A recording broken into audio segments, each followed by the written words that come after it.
Greetings everybody, my name is Tommy the Game Master and welcome to my channel.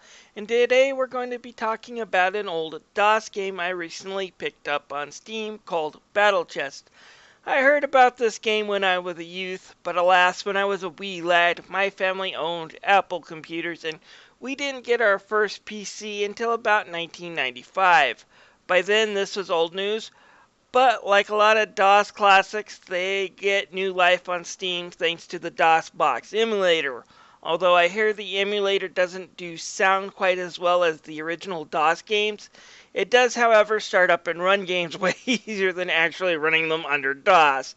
No, seriously, take a look at what it takes to run and start programs under DOS, and be glad nowadays opening our Steam libraries are way easier than using freaking DOS, because DOS can be a pain to use. Anyways, let's get started talking about Battle Chest before I go off on a tangent. Anyways, this video will be done in a slightly different format than my other review videos, as Battle Chest is just, after a while, chess with a bit more fancier flair, or I should say fancy for 1988 DOS games at least. Anyways, it's simple chess, and if you don't know how to play chess, the game does have a decent instruction booklet to help you learn. It's just simply put, the idea is to move your pieces around the board to try to capture the other team's pieces, and then once you whittle down enough pieces, try to go and capture your opponent's king.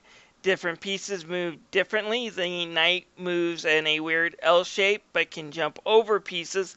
The rook can move in a straight line, while the bishop can move diagonally, and the queen can move any way which way she wants as long as it's in a straight line and nothing blocks her, etc.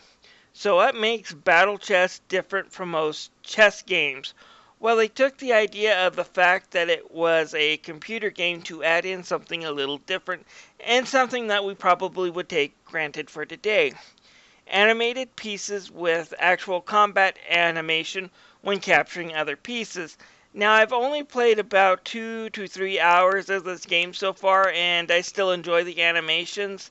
Kind of feels like calling out Yu-Gi-Oh! Style attacks. Now, my knight, attack with Monty Python Slash! That's it. I don't know how much I would enjoy it if, say, this was the only game I got for Christmas and had to wait about 4 or 5 months for my birthday to get another one, like the good old days of my childhood, because some of the animations do take quite a bit of time to do. This includes even walking animations. But I think it's far more entertaining than the chess game I had for my Apple II back in the day. The animations can be turned off, and it does have some other features that are nice, like allowing you to set up the chessboard however you like it in order to practice, or allowing for regular pieces to be used rather than the battle chess pieces. Not as many features though as a modern chess game, but the game is almost 30 years old, and I'm happy to see that it did include some of these features as a nice extra. Like I said, a lot of my old Apple II chess games didn't have anything like these extra features. But I do have one bad thing to say about this game overall in the presentation. Battle Chest is freaking hard, even on the novice settings. The game is for people who really know how to play and master chess, because this game will make you pay for every mistake you make, even on the easy difficulties.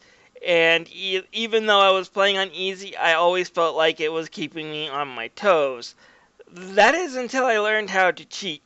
I can select the take back option and have the computer undo its last move, and then it would let me make the move for the computer. Oh, so you just captured one of my good pieces. I'm going to take that back and have you move in the dumbest freaking way possible and take one of your good pieces and then whittle you down to nothing but your king. I may have cheated, but I won. Or achieve stalemate, which is a little bit different than the usual checkmate victory, but that's something to go over if I ever want to make a video explaining how to play chess, which I probably never will because I really do suck at this game. Anyways, when it comes to this game's look and sound, yes, it does show its age. The colors especially aren't that great with the overly bright, almost rainbow colored vomits that were most DOS games of its age. Still, the animation is good, and we got some nice detail on the pieces as we see the rook change into the golems, just the pieces going to war with all their animations attached to it. It just really does look nice despite the age. Battle Chess is about $10 on Steam. That's not the cheapest chess game there is on Steam, but at the same time, it's not the most expensive. It does lack features of some of the more higher priced chess games I'm sure you're going to be able to find.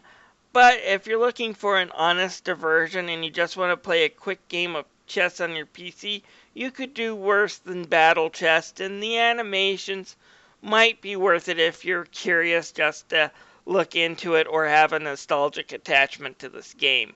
Anyways, this is Tommy the Game Master thanking you for watching. If you have any comments, feel free to leave them down below.